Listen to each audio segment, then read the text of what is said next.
Ladies and gentlemen, welcome to the show. My name is Tarmack. I'm here with a couple of guests to talk about some wonderful DMCA and all kinds of other shenanigans on YouTube. So let's get some introductions done and out of the way. First up, we've got Mr. SidAlpha, which you may have seen has been having some interesting troubles of late. Sid, give us a quick little synopsis of who you are and what you do.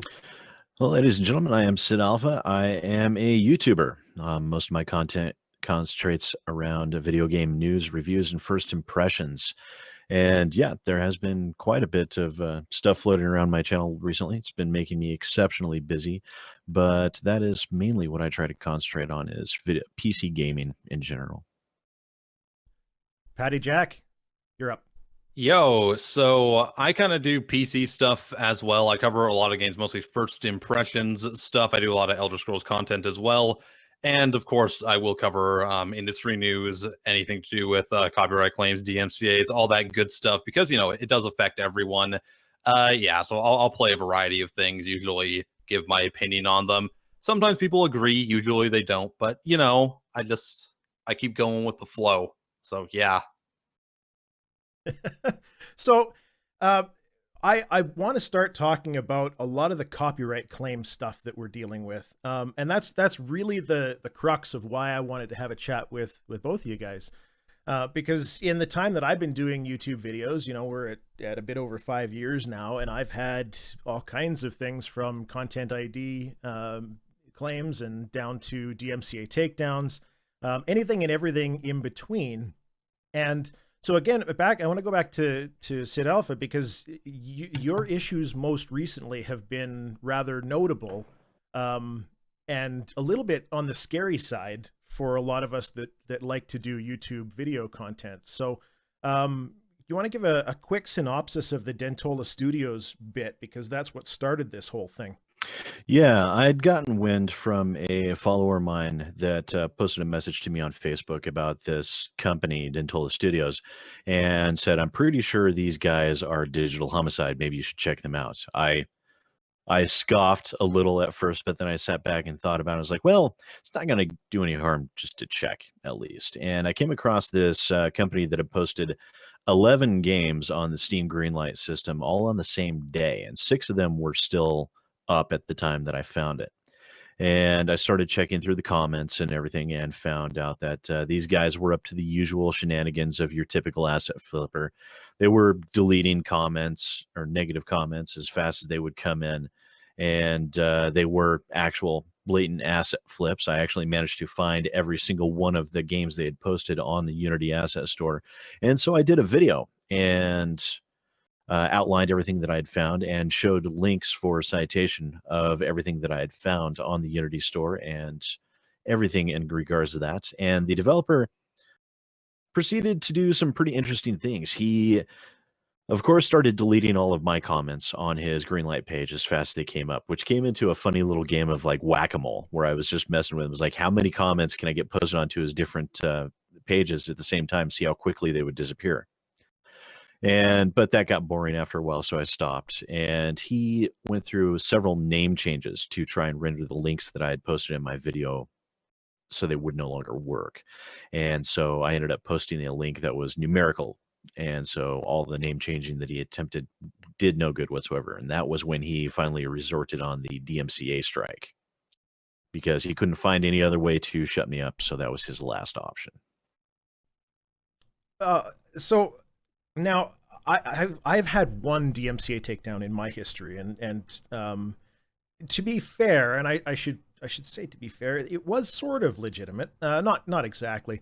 I got a hold of an early copy of Bloodborne, and I was doing it was basically Let's Play sort of content. It was terrible, awful, because I am no good at that type of video. Mm-hmm.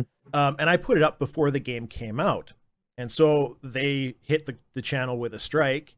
And then after the game came out, there were a whole bunch of other channels that had the same kind of content still online. So I fought the strike, and they took it down after that point. The reason I mentioned it is it's very interesting how it's used primarily as a silencing mechanic more than anything else, right? So both From Software, who did the strike against me, and Dentola on your side, they were doing it because they didn't want the video there. It had nothing to do with protecting their copyright, in any meaningful sort of way. No, it's very much it was to silence things. Yeah, it's very much in this instance. In a lot of these instances, they weaponize the DMCA system to try and silence criticism. And they do this because they're afraid. They're afraid that we'll cut into their bottom line. And in this particular instance with Dentola Studios, I did not use any of their footage. I did not use any of their gameplay in the video. I used snips from the Steam Greenlight storefront, and I used videos from the original game developers on the Unity Asset Store. So it wasn't even their reposted video clips. It's actually interesting to note that Dentola Studios themselves have had 2 of those games on the Greenlight system DMCA'd by the original developers. And so this was a pure instance of my not even using any of their content. This was purely a gag tactic. But a lot of Right. companies, the DMCA system is there to protect copyright. It's there to protect your intellectual property, and it's rightly there for a reason. But this is what all these asset flippers and these duplicitous developers use as a weapon to try and shut people up. Digital Homicide tried it with Jim Sterling, Dentola Studios, and the developers of Fur Fun have tried it with me. And it happens all over the place, all the time. It's actually kind of interesting because you've kind of changed my mind about the one DMCA I've ever received on my channel too, which was from LucasArts a few years ago. Before, like, this was like a month before they went bankrupt or whatever, and before they stopped being a company, so I could barely even dispute it, or I probably could have. I didn't know at the time. What happened was I was talking about this leak that happened about some Star Wars Battlefront 3 stuff back before EA had the licenses or anything, obviously. And of course, I didn't show any of the footage of the leak or anything.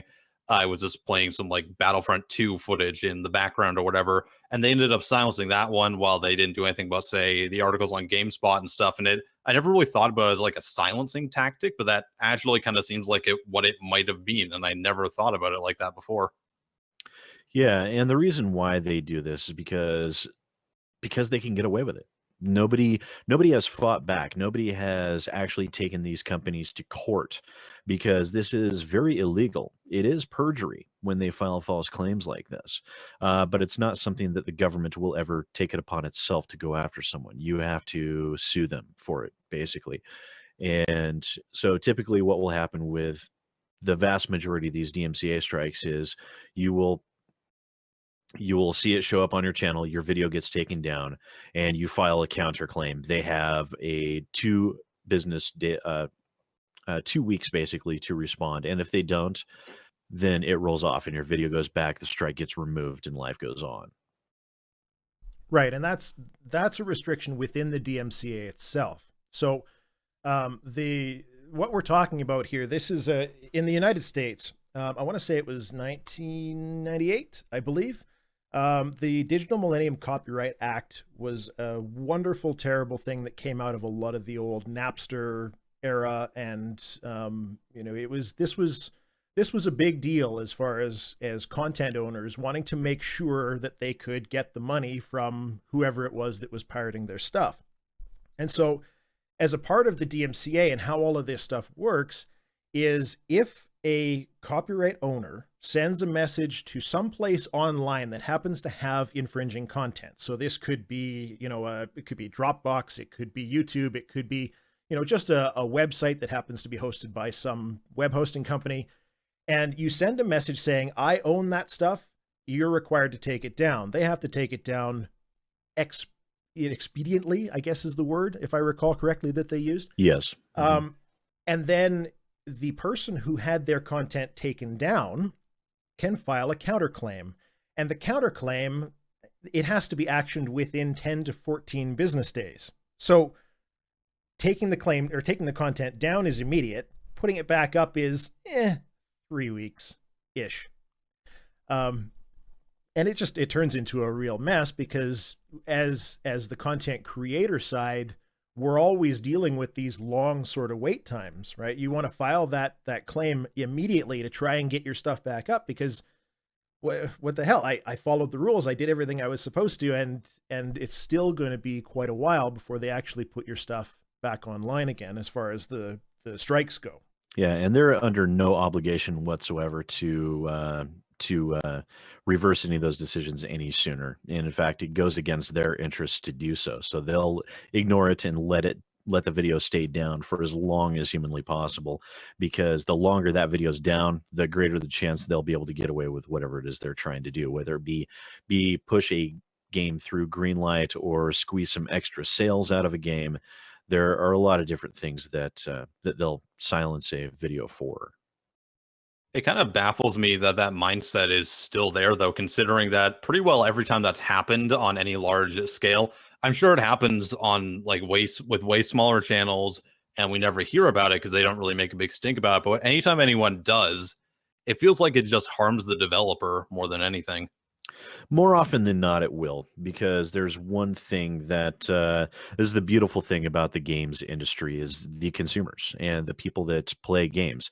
They don't they feel a connection to the content creators, the people that are providing them with video and game footage before games came out, uh, reviews of games to let them know whether a game is good or bad or anything like that. They feel a real, sometimes visceral connection to these people, us, I should say. And if one of these games developers tries and screws with us in that sort of fashion, they a lot of times will get a lot more upset than we will. And they can be a very powerful driving force for spreading out the knowledge and awareness that these developers are doing this, because developers that are willing to silence criticism, that are willing to act in such a way, are not developers that people are wanting to give money to.